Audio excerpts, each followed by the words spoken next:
From Hitler's birth until his final days, he harbored a deep hatred of Jews, a hatred that grew ever more intense. With motives, accusations, and rationales constructed in his mind, he managed to convince the world that all Jews needed to be annihilated. But why did Hitler hate Jews so much? Let's begin. The boy who dreamed of absolute power. Adolf Hitler was born on April 20th, 1889, in a small village called Braunau am Inn, in the province of Upper Austria in the Austro-Hungarian Empire.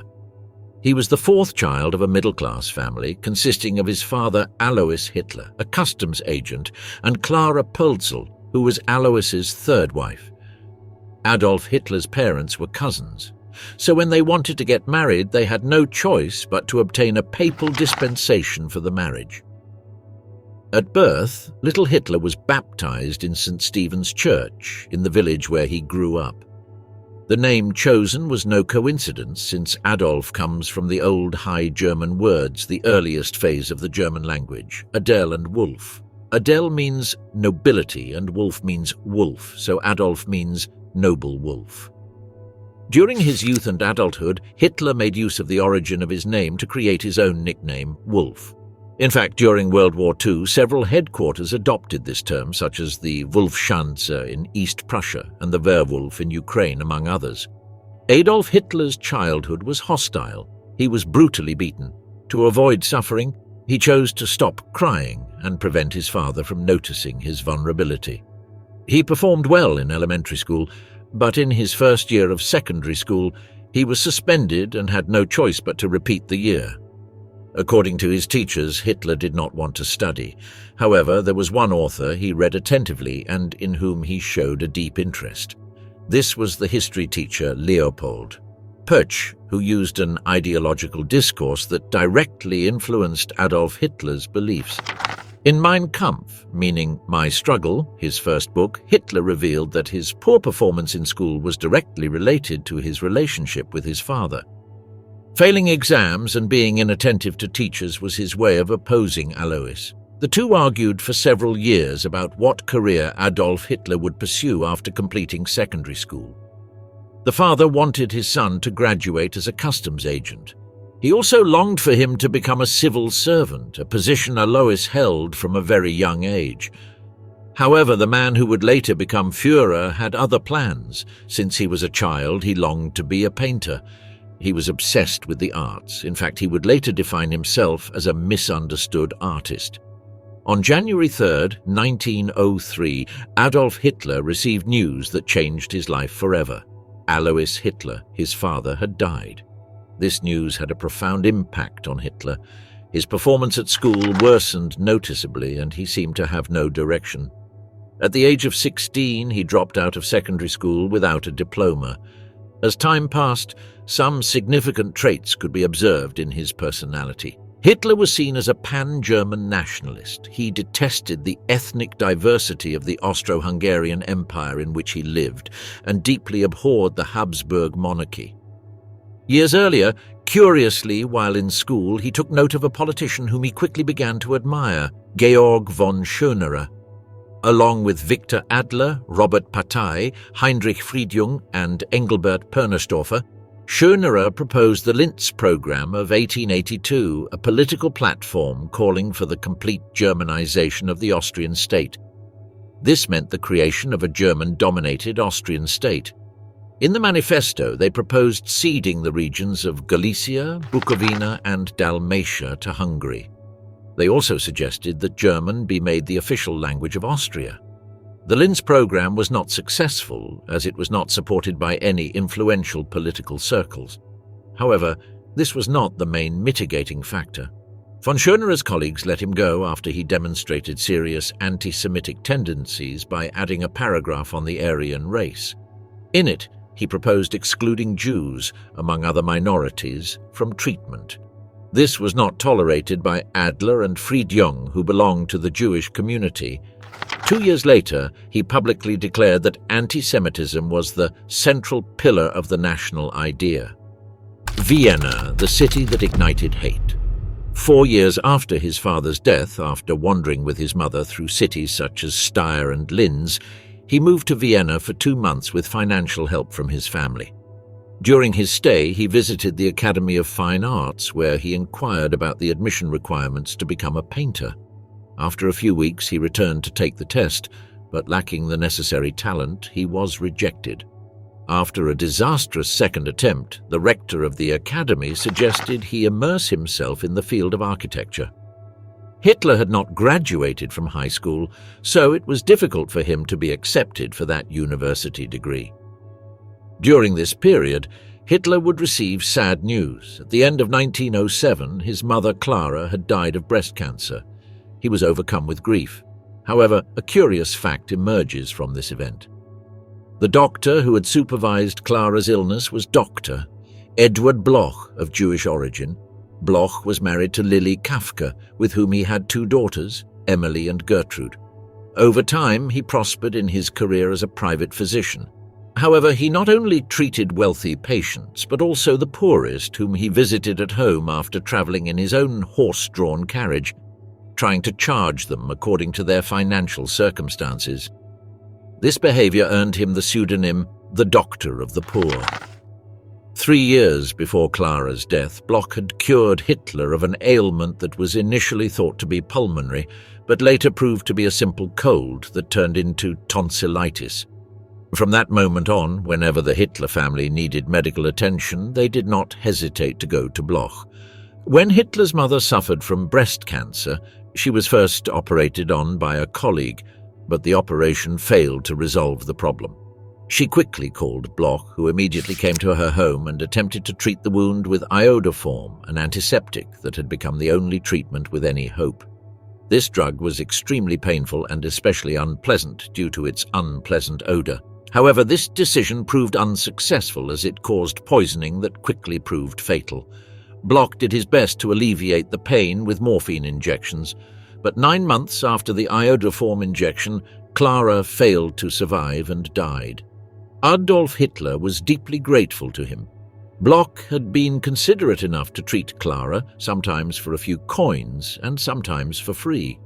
Sometime later, Hitler sent him various paintings and postcards he had drawn. He remained deeply grateful. When Hitler finally took power, he took it upon himself to protect Bloch and his wife from many of the regime's anti-Semitic policies. He believed that if all Jews were like him, there would be no Jewish question. This finding is surprising, since by then Hitler was already preaching an anti-Semitic ideology. Many historians have wondered why he saved Bloch's life if he hadn't managed to cure his mother. This question remained a mystery to many specialists.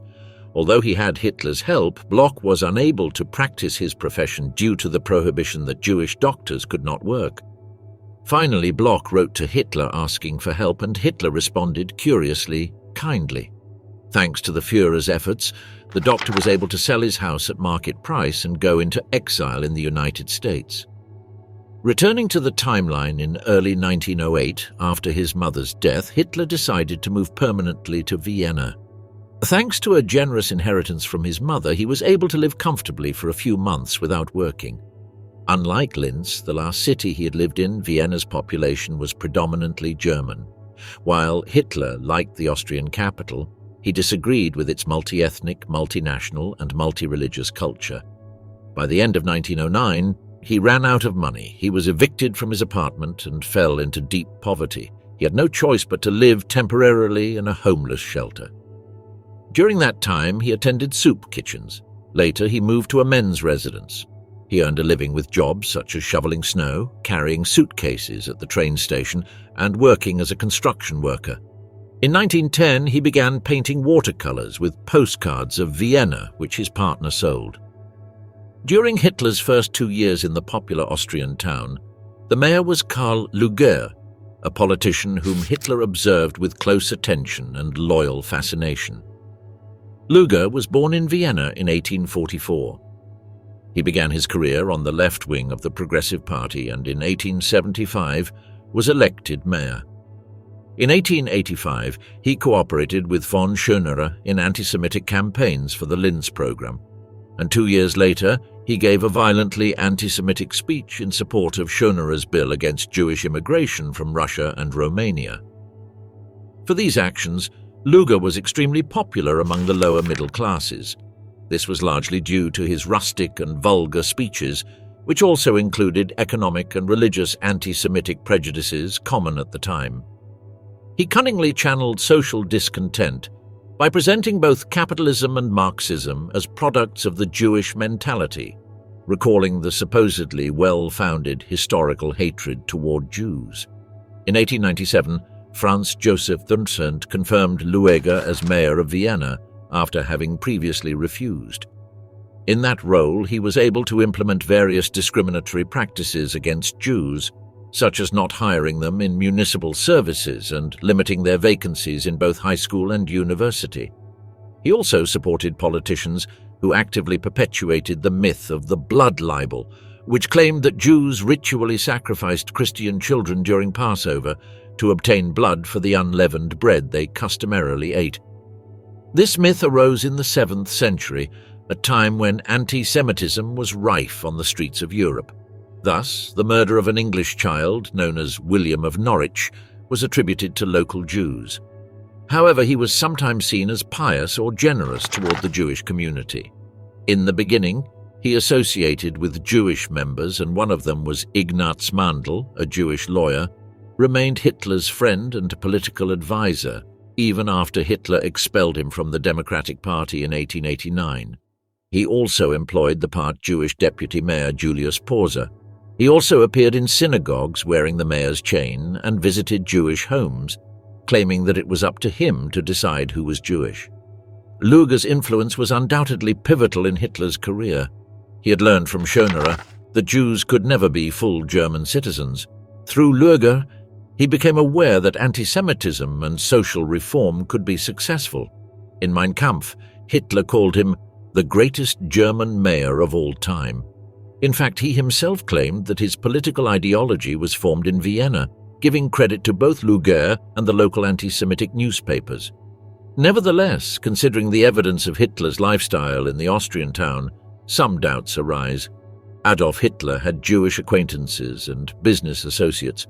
In fact, everything indicates that Hitler did not adopt a comprehensive anti-Semitic ideology until after leaving Vienna for Munich.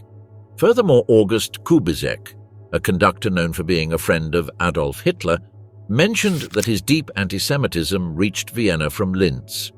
However, he also mentioned that his accumulated hatred of all forces threatening the Germans was concentrated primarily on the Jews, who played a prominent role in Vienna. Some sources say that during his stay in Austria, Hitler called Vienna a pearl in my eyes.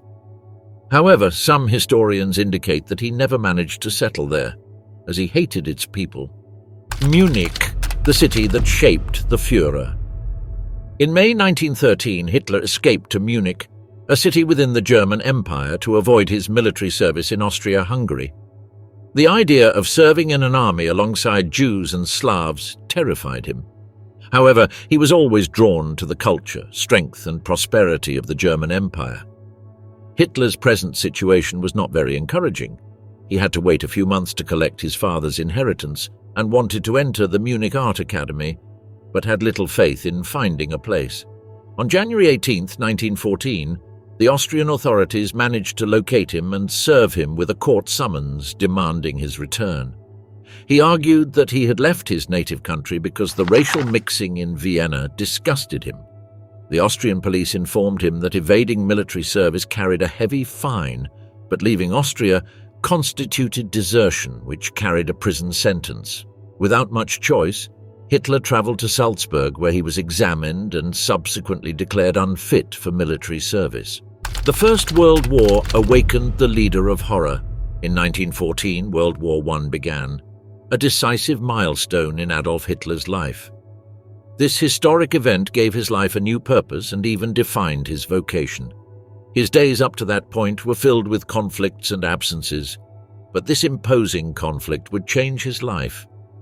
That same year, he decided to enlist in the Bavarian army, which, alongside the German army and the Austro-Hungarian Empire, fought against France, England, and Russia. Despite being a foreign citizen, the authorities accepted him. On August 2nd, A 25-year-old Hitler attended a patriotic event in Munich in the central square Odeonsplatz, which was discovered years later by Heinrich Hoffmann, Hitler's photographer, and which ended up becoming a propaganda image for Nazi Germany.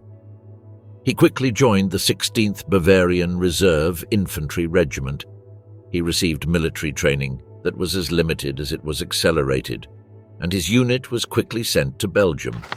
They fought in the First Battle of Ypres, fought in October and November 1914. This was Hitler's only experience of frontline battle.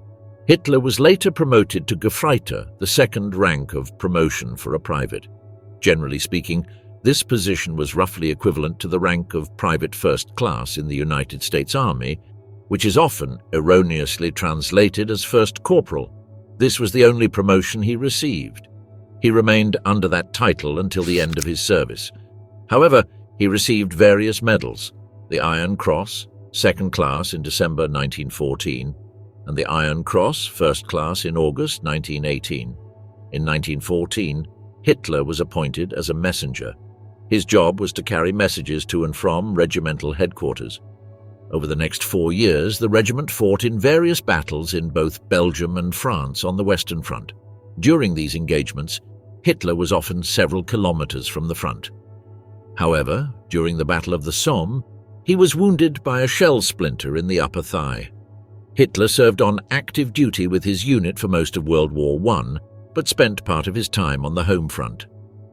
After the events at the Somme, he spent 2 months recovering in a military hospital near Berlin. There he witnessed the widespread starvation among German civilians in the winter of 1916, which continued into 1917.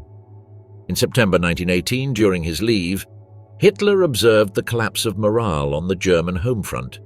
These images never left his mind and were instrumental in his decision-making regarding food supplies during World War II. A month later, Hitler was wounded in a mustard gas attack in Belgium and sent to the Passwalk military hospital.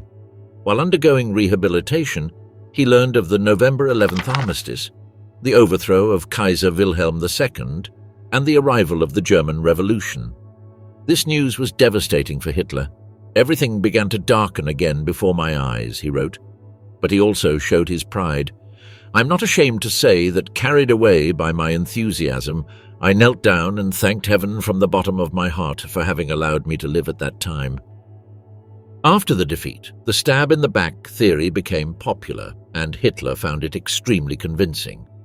In 1919, a parliamentary commission of inquiry questioned General Paul von Hindenburg, Supreme Commander of the German Army, about the causes of Germany's defeat in World War I.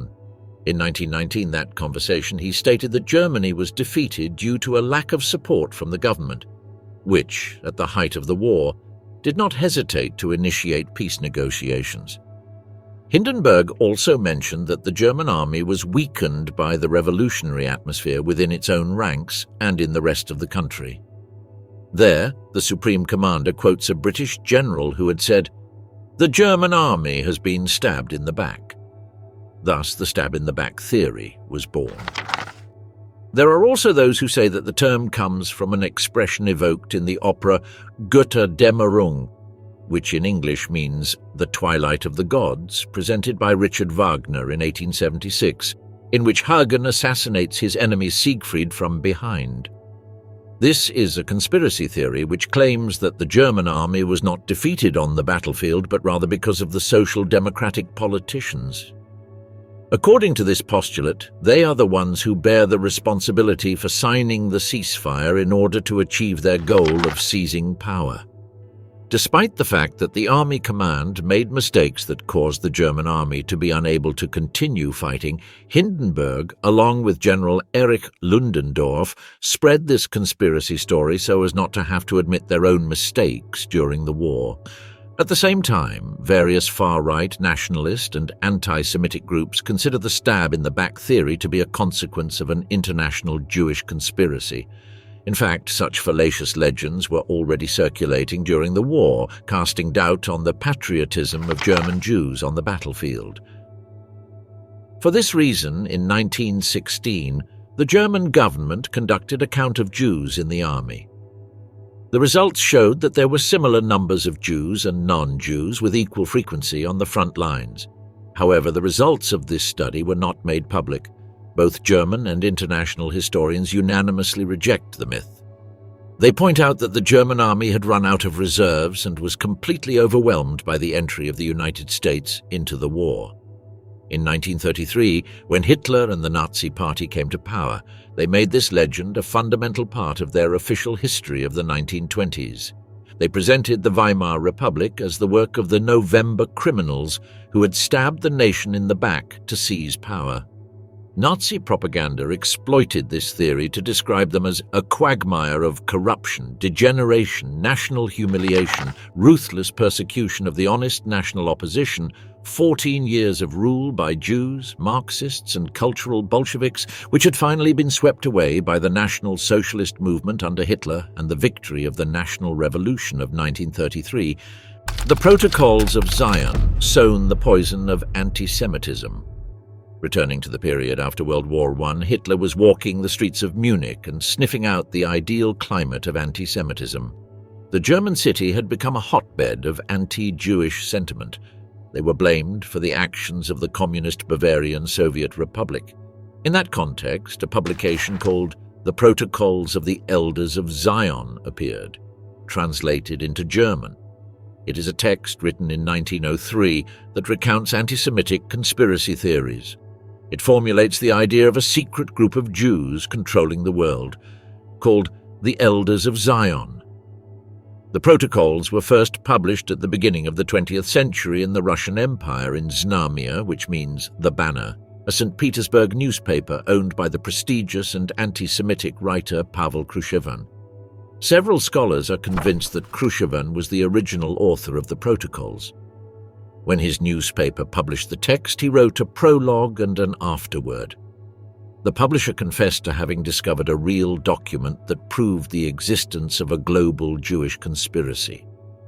Krushevin claimed they were minutes from a meeting of the World Union of Freemasons and Elders of Zion. The first publications included 24 chapters and mentioned that these wise elders planned to control world politics, the economy, financial markets, the media, and education. They also claimed that Jews intended to destroy Christianity and the rest of the world's religions. They also mentioned that Jews would benefit from keeping the world in a state of war. As supposed proof, Krushevin cited the emerging Zionist movement, which advocated for an independent Jewish state in the ancient Jewish homeland.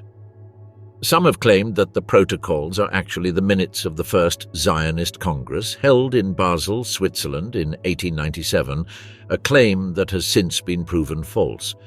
In 1905, the protocols were published as an appendix to a book about the coming of the Antichrist. This book was written by Sergius Nilus, an anti-Semitic Russian mystic, who claimed that Jews were agents of satanic forces seeking to destroy the world.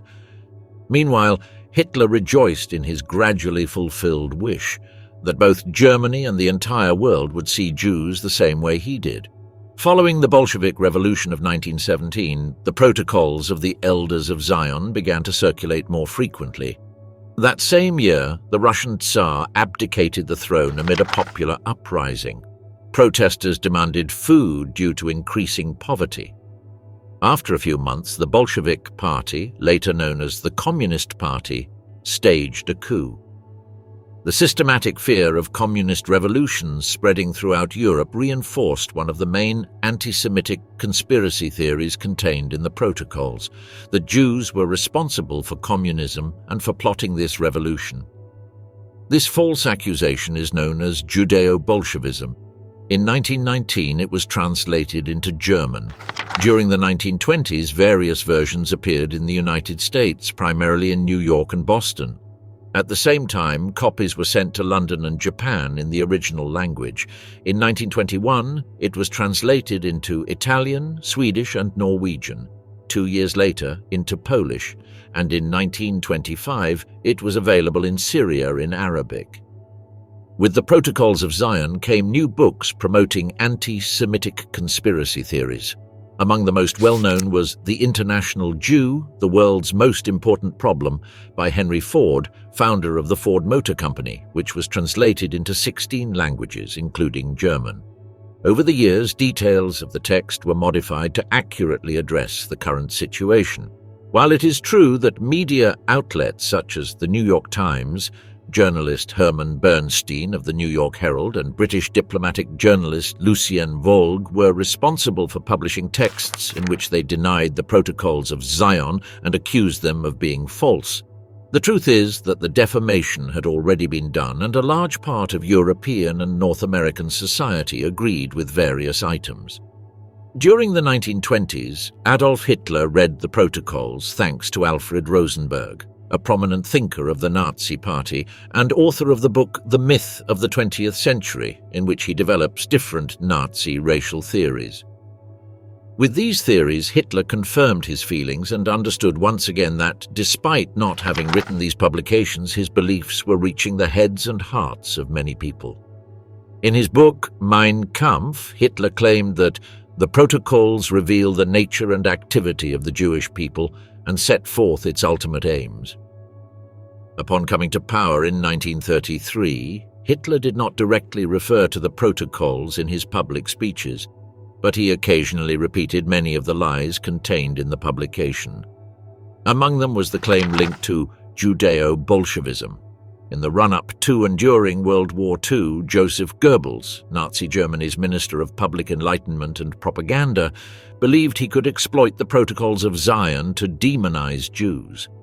However, a few years earlier, Goebbels had referenced the protocols in his diary and wrote, "I believe the protocols of the elders of Zion are a forgery. I believe in the intrinsic but not in the factual truth of the protocols." In short, Goebbels believed the publication in question was valuable enough to further the Nazi government's anti-Semitic agenda. Consequently, Julius Streicher, editor of the anti-Semitic newspaper Der Stürmer, published numerous articles during the 1930s based on ideas contained in the protocols.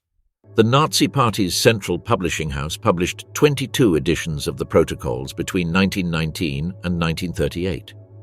During World War II, the Nazis distributed large numbers of editions of the protocols in every country they occupied. Even after the murder of millions of Jews as part of the final solution, German authorities published editions in Russian, Ukrainian, and Belarusian in 1943. They also did so in France, Belgium, and Poland, the silent rise that no one wanted to see. During the summer of 1919, Adolf Hitler joined the Information Office of the Bavarian Military Administration. There, he gathered information on political parties in Munich and provided anti-communist political education to the troops. At the same time, he attended a course in anti-communist propaganda. There, he spent long hours listening to various lectures on history and politics that profoundly influenced his thinking. In August of that same year, Hitler gave his first anti-Semitic political speeches to soldiers. He quickly discovered his talent as a public speaker and began to hone it. His supervisor was positively impressed by his communication skills and asked him to respond in writing to a student's question about the Jewish question as a race. Hitler valued the trust placed in him and sought to write a perfect text in which he repeated lies about Jews based on economic, nationalist, and racial anti-Semitism. He also emphasized the urgent need for a nationalist government that would achieve once and for all the complete expulsion of the Jewish people residing in Germany. In September, he attended a meeting of the German Workers' Party, known by its acronym DAP, where he gave an impromptu speech that greatly impressed the party leaders, who offered him membership. Hitler accepted, and on October 16, 1919, he gave his first official speech in a beer hall. His oratorical skills led him to rise rapidly within the DAP, collaborating constantly with the leaders to draft the party's political program, which Hitler announced at a large public rally on February 24, 1920, at the Hofbräuhaus in Munich. Shortly thereafter, the DAP became the NSDAP, the National Socialist German Workers' Party. In English, it became known as the Nazi Party. At the end of 1920, Hitler left the Bavarian army and moved into a small rented room near the city centre. From that moment on, he devoted himself entirely to politics. He began to receive increasing amounts of money, either from the benefits he received within the Nazi Party or from his political speeches. Finally, in mid-1921, Hitler established himself as the leader of the Nazi Party. The Geimlich letter sealed the beginning of a deadly ideology. In 1919, 10 months after the end of World War I, Hitler sent a manuscript in response to a conversation with Adolf Geimlich, a colleague at the Munich Military Intelligence Office. Geimlich's responsibilities included creating propaganda for the German military, giving it the nickname the Geimlich letter, MUS. Before writing it, Hitler spoke with Captain Ulrich Meyer, who suggested that Hitler speak with Geimlich to help popularize the idea that Jews were responsible for Germany's defeat in World War I. According to Marvin Heer, Dean of the Simon Wiesenthal Center, it is his first political writing in which he sets out his plans for the Jews. There is hardly a document more relevant to understanding World War II. It lays out the reasons for waging that war from the perspective of the man behind it, Adolf Hitler. Among some of the paragraphs, Hitler mentions that antisemitism is easily characterized as an emotional phenomenon, but that is incorrect. Antisemitism, as a political movement, cannot and should not be defined by emotional impulses, but by the recognition of facts. In his letter, Hitler takes for granted and declares the fact that Judaism is absolutely a race and not a religious association. He also calls Jews accumulators of wealth, seeking to conquer the world through money. He goes on to state that the danger that Judaism represents for our people is expressed in the undeniable aversion of large sections of our people. The cause of this aversion arises primarily from personal contact and the personal impression left by Jews as individuals, which is almost always unfavorable.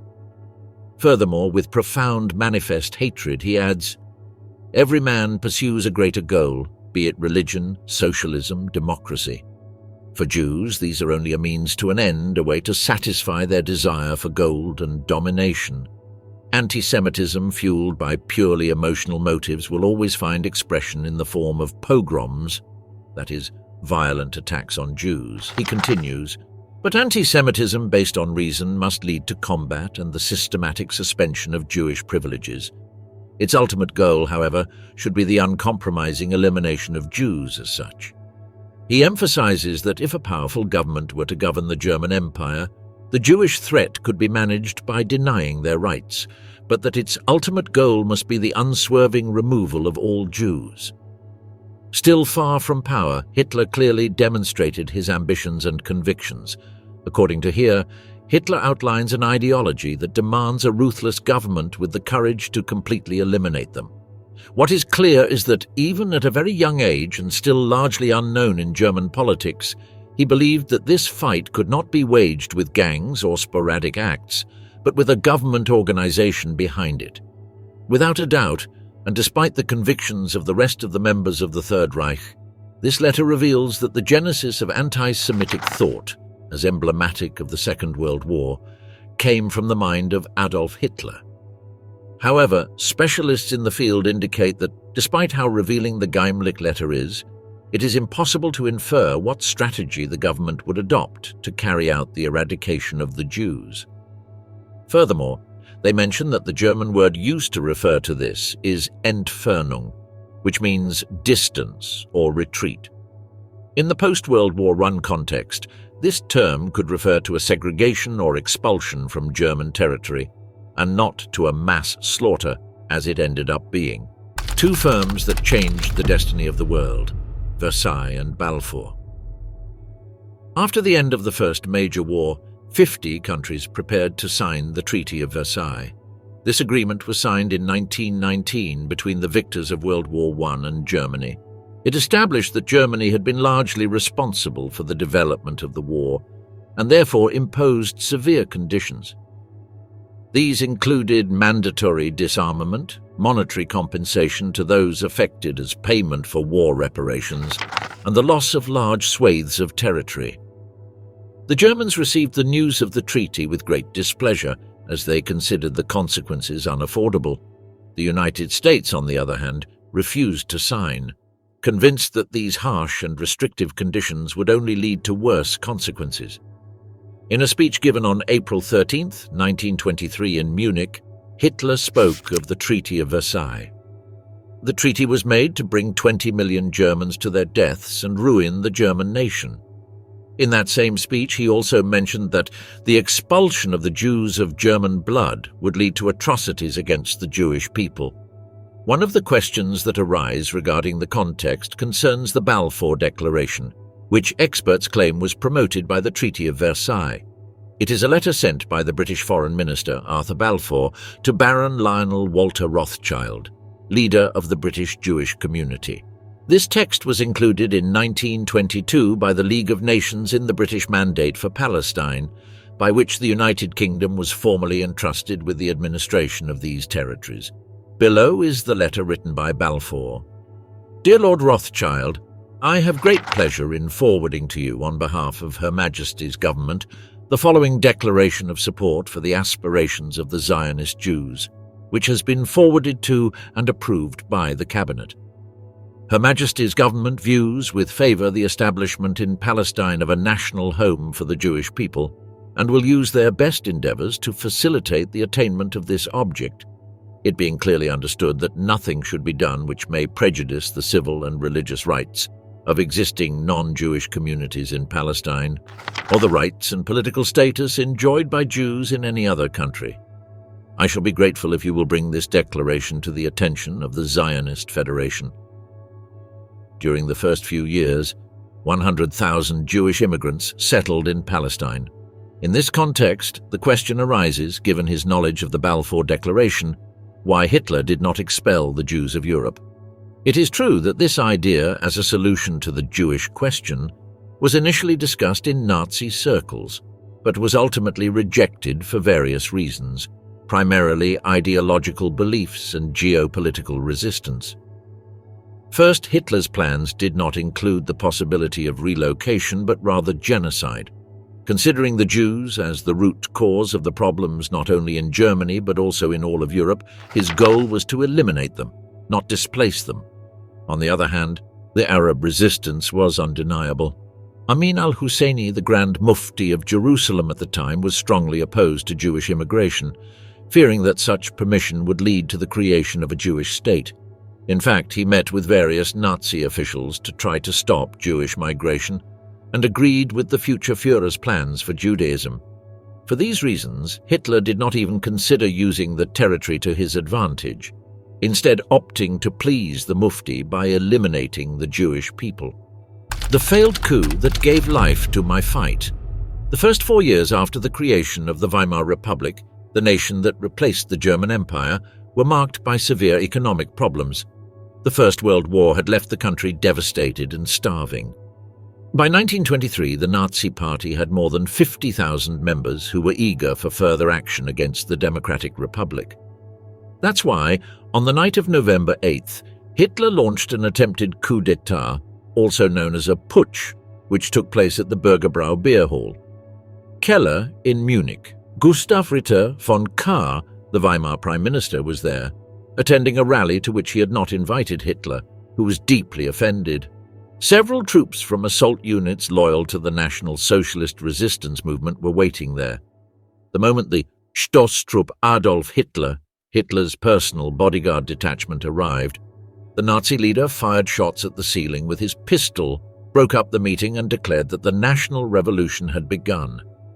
He quickly ordered Kahr, along with 2 members of the Bavarian triumvirate, von Lossow and von Seisser, to an adjoining room. Once they were positioned away from the bustle of the beer hall, he intimidated them at gunpoint. The Bavarian leaders agreed, went to the main hall and, before a packed crowd, announced the key appointments to the new government. However, Kahr took advantage of a lapse in attention by Hitler and his henchmen, who were extremely disorganized. He was able to denounce the overthrow and order both military and police units to arrest Hitler and his men.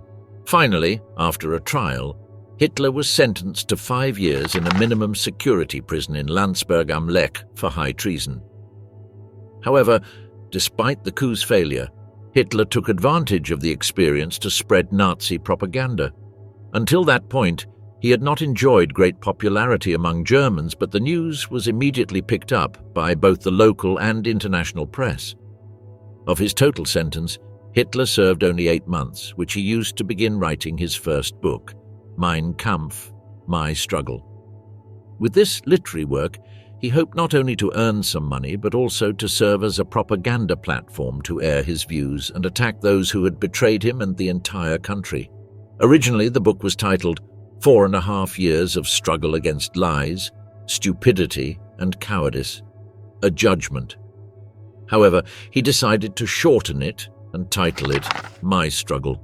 The first volume was published in 1925 and the second the following year. The owner of the publishing house was unhappy with the book, but this didn't interest Hitler much.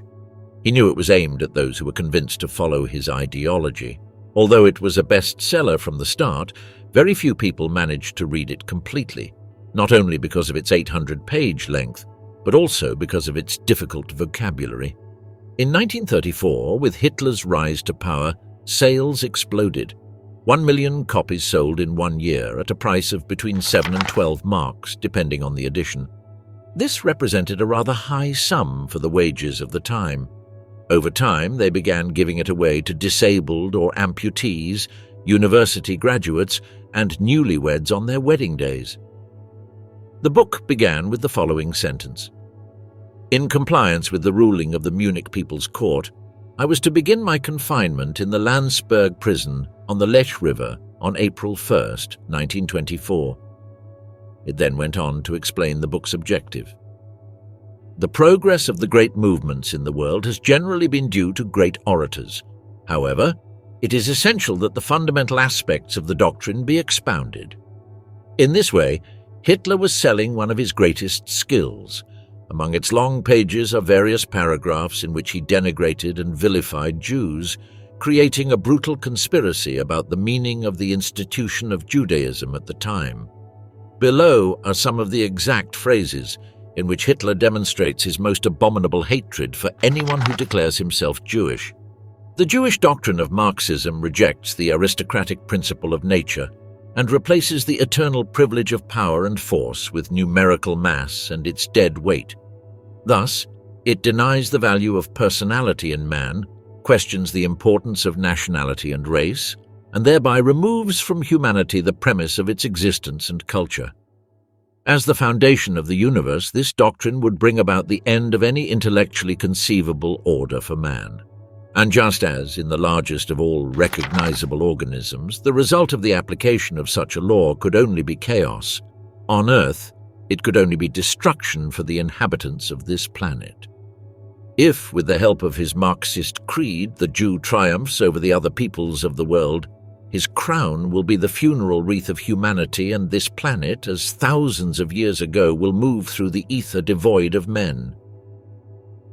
That is why today I believe that I am acting according to the will of the Almighty Creator. Defending myself from the Jew, I fight for the work of the Lord. To what extent the existence of this people is based on a continuous lie is demonstrated in an incomparable way by the protocols of the elders of Zion, so hated by the Jews. They are based on a forgery, the Frankfurter laments and cries, Zeitung Weekly, the best proof of its authenticity, because once this book becomes the common property of a people, the Jewish threat can be considered destroyed.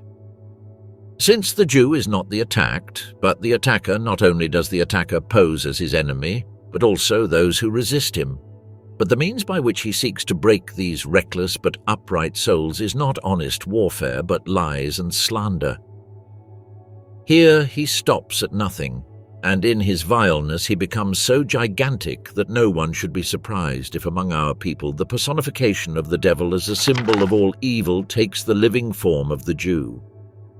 The ignorance of the broad masses about the inner nature of the Jew, the lack of instinct and narrow-mindedness of our upper classes, make the people an easy victim of this Jewish campaign of lies. While, out of innate cowardice, the upper classes reject a man whom a Jew attacks with lies and slander, the great masses, out of stupidity or naivety, believe everything.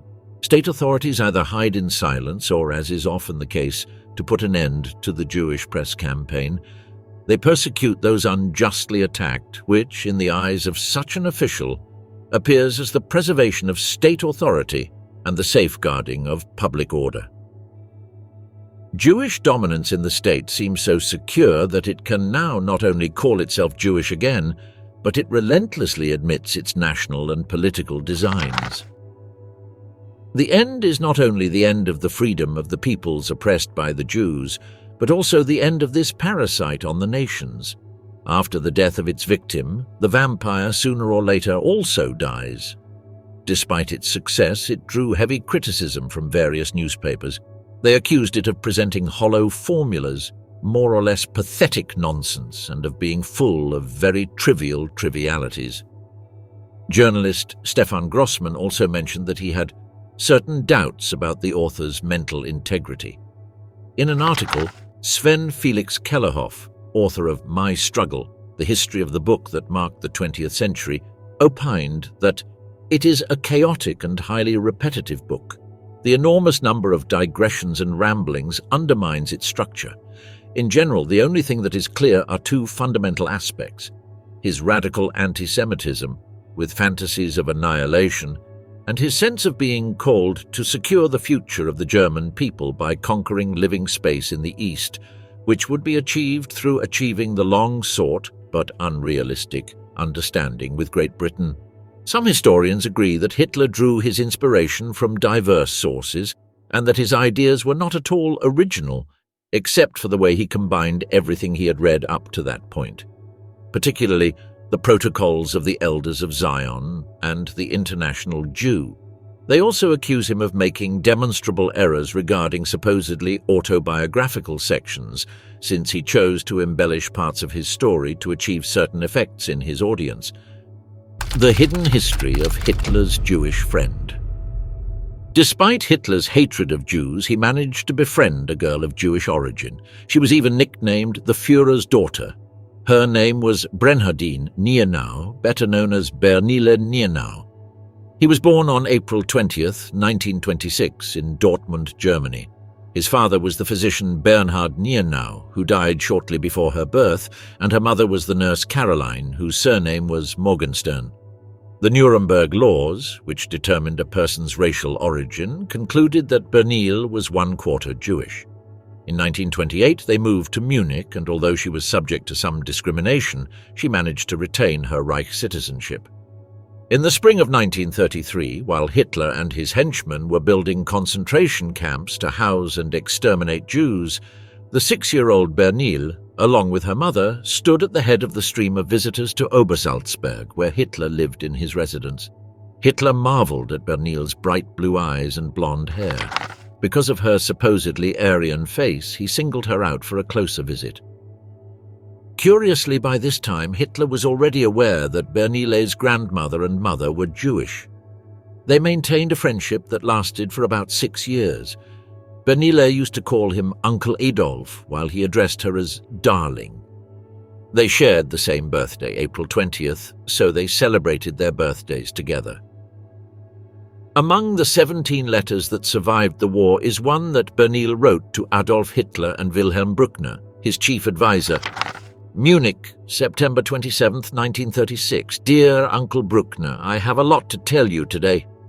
During the holidays, we were on the Obersalzberg, and I was allowed to see my dear Uncle Hitler twice. Unfortunately, you never made it up. I'm already busy with my Christmas knitting. I'm knitting some socks for Uncle Hitler again because I asked him if he had any left last year. He said yes. This year, I can knit with finer wool. Mother only helps me with the heel. They'll be very warm, and since he always travels so much, it's important that his feet don't get cold. Mother also sends you her regards and lots of love and kisses from your Bernile. On April 19, 1938, Fritz Weidemann, Hitler's adjutant, described Hitler's indifference to the girl's parentage as a purely human attitude toward the child. However, when Martin Bormann learned of what had happened, he banned both Bernile and her mother from the residence. Heinrich Hoffmann attempted to publish photographs of Hitler with Bernile, but Bormann strictly forbade him, which he then informed Hitler. Although books containing these photographs sold well, Hoffmann was unable to continue photographing her. Bormann took this personally and ordered all books featuring Bernil to be destroyed. In a book published after the war, Hoffmann wrote, "There are people who have a real talent for ruining my joy." In May 1938, the Nazi high-ranking officials ordered Caroline and Bernile not to appear at the residence again. On October 5, 1943, at the age of 17, Bernili died in Schwabing Hospital from spinal poliomyelitis. The philosophy of hate that founded racism and antisemitism. Among the hundreds of adjectives that can define Adolf Hitler, his racist and anti-Semitic zeal predominates and motivates his other qualities. Generally speaking, racists believe that innate and inherited characteristics biologically determine human behavior. This doctrine asserts that blood is what defines national ethnic identity. Thus, within this line of thinking, a human being has value not because of their individuality or their own characteristics, but solely because of their belonging to a supposed collective racial nation. Thus, the Nazis perceived the entire history of humanity as a biologically determined struggle between people of different races. At the same time, they attributed a dangerous, racially based Jewish intellectualism to political movements such as Marxism, communism, pacifism, and internationalism. In 1931, the SS established a race and settlement office which was responsible for conducting all kinds of racial investigations that could determine the suitability of potential marriage partners for SS membership.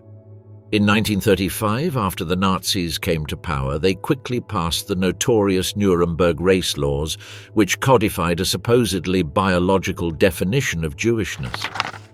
According to their own theories, only Germans and some other Northern Europeans were Aryans, that is, belonging to a superior race.